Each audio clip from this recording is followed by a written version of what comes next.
Hi, I'm Bill O'Reilly. Thanks for watching us tonight. Younger Americans disrespecting authority. That is the subject of this evening's Talking Points memo. As you may know, if you watch The Factor often, we have two running themes going on right now. First, that the nation's police officers have been so demonized by zealots in the liberal media that some on the job are tentative. Secondly, that young people in America, especially teenagers, now have a defiance toward authority not seen since the Vietnam days. Here in New York City, the uber-liberal mayor, Bill de Blasio, has alienated his own police department of nearly 35,000 officers by running them down verbally and instituting policies that make it more difficult to deal with criminals on the street. In addition, New York City cops are seeing a growing disrespect. There's just a less respect for authority.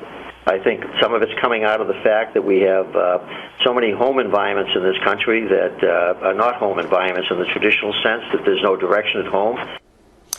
Talking Points has been saying that for years, and it's true. If an American child does not have guidance and supervision in the home, there's a good chance that kid will get involved with antisocial behavior quickly. So for police authorities, things are not good out on the street across the country right now. And when you add in liberal mayors and prosecutors who handcuff the cops, pardon the pun, things get even worse. Case in point, Marilyn Mosby prosecuting 6 Baltimore police officers in the death of Freddie Gray. Ms. Mosby, we now learn, was so concerned about drug activity in poor Baltimore neighborhoods, she ordered police to step up aggressive action against street pushers. Freddie Gray was one of those dealers with a long rap sheet of drug involvement, including heroin. So that's the most likely reason the cops chased Gray and put him into custody. He died a short time later. Asked about her order, Ms. Mosby stonewalled. I'm not going to litigate this case in the media. I'll litigate it in the courtroom, so I'm not going to discuss my evidence or the strategy or any of that. Well, just speaking of, on this issue of drug use and cutting down on drug abuse, you ordered the police department to follow the Mountain Street, North Street area. I cannot talk about the specifics of any of this case. Prosecutorial ethics precludes me from doing so. That is not true. Ms. Mosby can certainly define what her anti-drug policy was before the Freddie Gray incident. The woman's dodging, no question. If you were around the late 1960s, early 70s, you know history's repeating itself. Back then, the American establishment embraced a war in Southeast Asia that forced millions of young Americans to be drafted. War turned out to be a fiasco because of the politicians, not the U.S. military. So distrust among young Americans skyrocketed. That led to a breakdown of authority and the rise of the sex, drugs, rock and roll era. Today, we have the era of self-absorption, where many Americans simply don't care about society in general. They're locked into their own worlds, encouraged by high tech. The collapse of authority in America will lead to very bad consequences. We're just seeing the beginning of this situation. And that's the memo. Now for the top story tonight reaction. Here in the studio, former mayor of New York City, Rudy Giuliani. All right, so Bratton is basically saying he's up against it. He's not going to criticize his boss directly, de Blasio, because that gets him fired. Right. But he's saying, look, I got 35,000 cops, and they're being disrespected every day, and we got no backup from the politicians. They're not helping us out. They're hurting us because they're making it harder to get the thugs under control. Is Bratton correct? Yes. He's correct on both respects. A lot of this has to do with the breakdown in family and all the things you've talked about for years, and I've talked about for years, although that hasn't gotten much better or much worse. That was the situation in 1992 when we had 2,200 murders. Or yeah, that's what the New York Post pointed out today. Or in 1993 when we had 2 riots. We did have an interim of 20 years of being the safest large city in America. Even when the family even with all those families right, in that condition. So that's not a cause and effect directly now.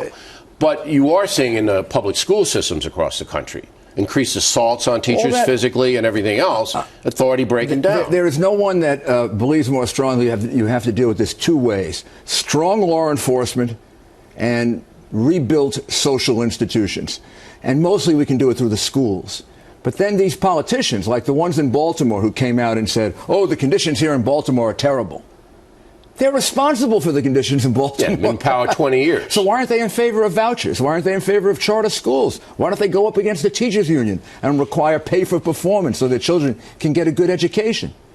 They don't, because they're afraid of the teachers union, because they're cowardly politicians, and their people don't mean as much to them as the endorsement of the teachers union. All right, it looks to me like we have a lost generation now, 25 and down, in the public school system. They're lost. I mean, even the good kids are seeing the bad kids get away with unbelievable stuff that you and I would have never gotten away with when we were in public school. I was never in public school, but when we were in school, we wouldn't have gotten away with it. And the public schools 25, 30 years ago did enforce basic rules of behavior. They don't enforce them anymore. And they have to. And if you went to a charter school or a private school or a parochial school, of which there are still many. They would, right. They would. And that's why you see such different outcomes. And remember, it's Mayor de Blasio who tried to stop charter schools, only overruled, thank goodness, by Governor Cuomo. He's in the pocket of the unions. So you have now this decline of respect for authority. You know, that was what happened in McKinney, Texas. Those kids, you know, the cops showed up, and instead of following the commands of the police, the kids didn't. Right. They did what they wanted, and the F word, and this, that, and the other thing to the cops. When the police now see disrespect directly to them, all right, they're going, I'm not even going to bother anymore in many cases. And we have many cops saying that, you know, shadowed in this and that. I'm not going to bother. And that's when everything breaks down. It may be a cliche, but it has to be correct. I mean, it all starts at the top, with the president, with the attorney general, the former attorney general Holder. We haven't heard enough from this attorney general yet. With the mayor, what are their attitudes? My attitude was, you respect the police. Do you think President Obama is disrespectful of authority down the line? I don't say that. Here's what I say. When a president finds himself so critical of the police all the time, going way back to the incident in Camden, when he has Al Sharpton sitting next to him, which is like, how about you carry a poster saying "Hate Police" next to you? And when he doesn't find the time to go out of his way, when two police officers like Ramos and Lou were killed, assassinated by a guy who came up from Baltimore because of all of this turmoil, when he doesn't go out of his way to give that as much attention as he does these incidents that are supposed to be racial. So you believe that the president should be speaking out? The President of the United States should say to all children, black, white, all children, here's the rule, kids. When the cop tells you to go, you go.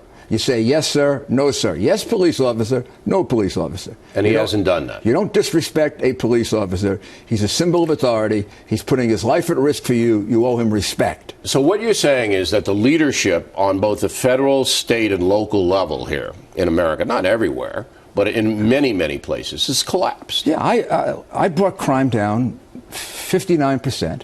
I brought murder down 65%. I took over a city that had 2 riots in 3 years, and it just reached 2,400 murders, and I left it with a city with 600 murders, and Mike got it down to 300 murders. And that was by going by the rule book. This is what you do, and this is what you don't do. We had rules. You want to protest? You can protest, but you can't take my streets. Right. You try to take my streets, you get arrested. I have more cops than you have protesters. It's amazing that a city that elected you, how many times? 3? Twice. Bloomberg 3 times. Okay. That elected you has now elected this guy. Yeah. Who is about as opposite from you as you could get. It's like 2 different planets. Right. It's amazing.